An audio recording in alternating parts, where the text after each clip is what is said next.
여러분 반갑습니다. 이번 영상은 요즘 대한민국 여자들이 하해하자 그만하자 이런 이야기를 많이 하잖아요. 절대로 속지 마세요. 변한 거 하나도 없습니다. 제가 여기 저출산 관련된 글이고, 그리고 여기에 보다 보면 이제 좋아요가 가장 많은 거 3개를 제가 가져왔습니다. 그 3개는 전부 다 불주마들이 쓴 거고, 그래서 요거 보면서 아직 이들은 전혀 생각이 변한 게 없다는 걸 확인하실 수 있을 겁니다. 자, 일단 글 내용부터 볼게요. 아무도 얘기하지 않는 출산율 저하의 원인. 현재 출산율을 올리기 위한 대부분의 대책들이 여성 또는 출산 이후에 집중되어 있다. 여성의 경력 단절 해소, 육아휴직 지원, 돌봄 지원, 첫 만남 이용, 엄마 수당 등 여성에 집중된 경향이다. 이제 남성 입장에서 한번 볼까? 본인이 결혼 정년기의 남성이라고 가정하고 한번 생각해보자. 우선 제일 첫 관문인 결혼에서부터 기본적으로 집은 준비되어 있나? 대부분은 NO. 그렇다면 월세나 단칸방으로 시작할 여성은 있나? 대부분 NO. 어찌어찌 결혼한다고 해도 결혼 후 남편으로서의 최소한의 예우를 받을 수 있나? 대부분 NO. 아침밥도 못 얻어먹어. 그렇다면 소득이 많으면 대우받을 수 있나? 대부분은 NO. 혼자 벌어도 가사 참여와 육아 참여도 낮으면 난리남. 결혼 후 경제적으로 심리적으로 안정감이 생기나? 대부분 NO. 부양가족은 늘고 그에 따른 책임감 상승으로 심리적 부담이 증가. 결혼 후 우리 부모님과의 관계는 나아지나? 대부분 NO. 시부모 현관 비번 알려주는 것도 경기를 일으킨다. 명제만 되면 싸움이 빈번하다. 결혼에 어떠한 장점도 없는 듯한 남성들의 심리 상태인 것 같은데, 그 어디에도 남성들에 대한 이해와 그에 대한 대책은 전무하다. 심지어 인구 전문가라고 나온 양반이 한다는 소리가 남성의 육아 참여도가 낮은 게 원인이라고 한다. 출산율 제고를 위해 결혼율을 높이는 게 선행되어야 하지 않음. 집값 때문에 출산율이 낮다? 아무리 집값을 낮춰본들 남들과 비교해서 수도권에 좋은 집 못 구하면 또 결혼 시작을 못함. 오죽하면 남자들이 결혼하지 않는 이유는 돈이 없어서고, 여자들이 결혼하지 않는 이유는 돈 많은 남자가 없어서일까? 돈 때문이라면 불과 한두 세대 전과 비교해서 소득 수준이 월등히 높은데도 불구하고 왜 결혼율은 박살이 난 걸까? 다들 어렴풋이 알고 있으면서도 누구도 얘기하지 않는 진실인 듯.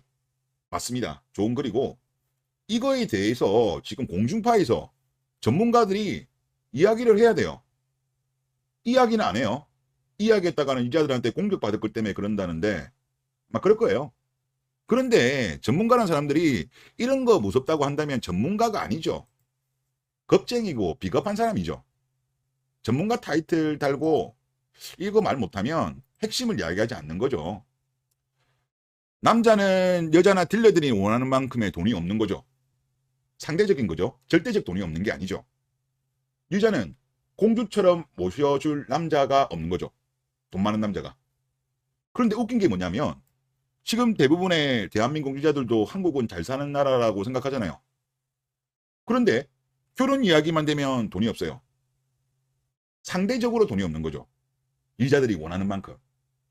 그러니까 여자들과 딜러들의 기준이 말도 되지 않게 높기 때문인 거예요. 그래서 이렇게 혼인이 많이 박살난 거예요.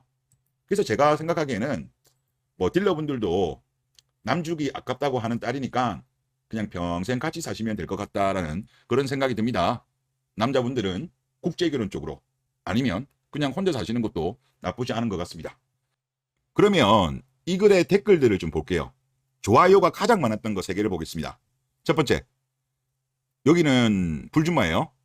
와이프한테 아침밥 얻어먹는 게 왜 남편으로서의 최소한의 예우냐. 크크. 아침밥 얻어먹고 부모님과 관계 회복하려고 결혼하는 거냐. 고작 하는 게 아침밥 댓글이에요. 사실 이게 본질은 아닌데 고작 댓글 거는 게 아침밥이야. 그래서 원래 글 쓰니까 다시 등장합니다.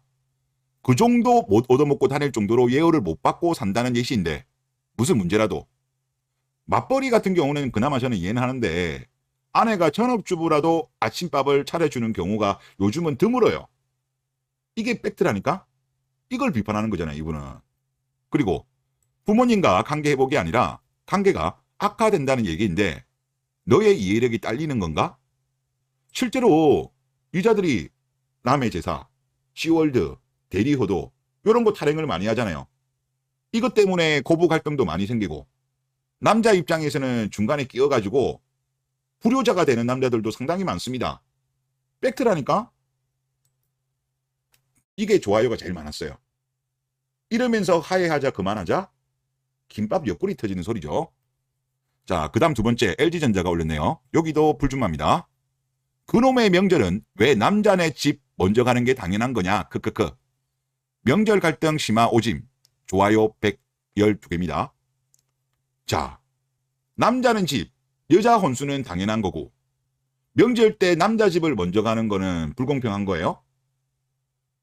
불리한 건 거부하고 유리한 것은 유지하는 비페미니즘이죠. 그리스 같은 경우는 여자가 집을 해옵니다. 여자 집 쪽에서.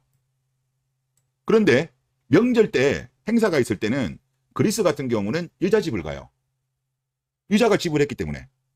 자, 대한민국은 지금 어떻습니까? 아직까지는 남자가 결혼할 때 많은 비용을 부담을 하죠. 집을 마련하죠. 그리스로 본다면 남자 쪽을 먼저 오는 게 맞는 거죠. 그러니까 대한민국 여자들은 불리한 건 거부하고 유리한 거는 유지하자. 이러니까 남자들이 진짜 짜증나는 거예요. 봐요. 요 글쓴이도 다시 등장하네요. 바로 이런 것 때문에 참 결혼하기 힘들다 생각할 듯. 그렇죠. 진짜 주먹이 운문이다. 주먹이 울어. 죽방을 한 대 쳐고 싶어요. 다음 댓글 보겠습니다. 삼성전자 불주마입니다. 결혼 시에 집을 준비하고 결혼해서 여자를 일방적으로 부양하려는 생각을 하지 말고 남자 보고 이런 생각을 하지 말래요. 남자는 하기 싫은데 여자랑 딜러들이 요구하는 거 아니에요? 선후 관계가 전혀 다른 이야기를 하고 있는데 오리발 내미는 거죠. 그리고 외모를 좀 내려놓고 너랑 비슷하게 돈 버는 평범하게 생긴 여자를 만나서 같이 준비하고 맞벌이 하면서 사는데 한국 여자들이 맞벌이 잘 안 하잖아요. 이 핑계 저 핑계 대면서 그만두죠. 그리고 나중에도 뭐 아이를 출산한 이후에 어린이집이라든가 유치원이라든가 초등학교 중학교 갔을 때 충분하게 파트타임이라도 일을 할 수 있음에도 불구하고 일을 안 하잖아요. 그러다 보니까 우리나라가 OECD에서 최하위권이 나오는 거 아니겠습니까? 그리고 스스로 님이 그런 결혼을 선택해놓고 결혼율이 이러니 낮아지지 이래버리면 정부에서 그런 결혼까지 제도적으로 도와줘야 되냐. 세금은 남자가 훨씬 많이 내는데 지원은 여자한테만 해줘야 된다. 남자한테는 해줄 필요 없다. 이야기하는 거죠. 그리고 비슷한 사람끼리 결혼하고 성실하게 맞벌이해서 둘 다 아둥바둥하는 부부들의 출산율을 높이는 게 지금의 정책 방향이고 이게 옳은 방향이 아닐까. 비슷한 사람끼리 결혼하고 성실하게 맞벌이해서 이게 대한민국 여자들이 할 자격이 되나요? 한국은행에서 나왔던 자료를 보면 34개국 중에서 그게 그렇게 오래된 자료가 아니에요. 동질혼 지수가 가장 낮은 나라가 대한민국이에요. 상향원이 제일 많다는 거죠. 비슷한 사람끼리 결혼을 제일 안 하는 대한민국 여자들이 이야기한다는 게 어이가 없는 거죠. 맞벌이도 하기 싫어하고 동질혼 안 하는 게 지금 남자예요? 여자들이 안 하는 거잖아요. 그래서 제가 말씀드리고 싶은 결론은 뭐냐. 화해하자 그만하자 김밥 옆구리 터지는 소리 믿지 마세요. 이들은 생각이 전혀 바뀐 게 없어. 지금 좋아요 제일 많은 거 3개를 가져온 거라니까요. 그냥 말로만 이제 자기들 이제 나이는 많아지고 결혼하기는 힘들어지니까 그만하자 하는 거예요. 변한 거 하나도 없어요. 변한 거 하나도 없다. 예, 당분간은 엘리전이 답이다. 그렇게 정리하겠습니다. 네, 이번 영상 여기서 마치겠습니다. 감사합니다.